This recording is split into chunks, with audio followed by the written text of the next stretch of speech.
When you first walk into the exhibition, your view into the gallery is obscured by two hanging canvases.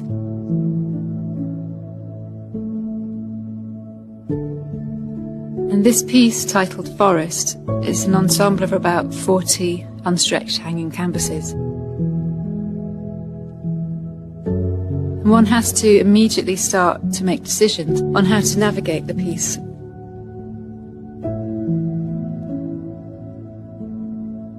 I wanted the viewer to be able to get inside the painting, to have different viewpoints, to move around and even to be still within it.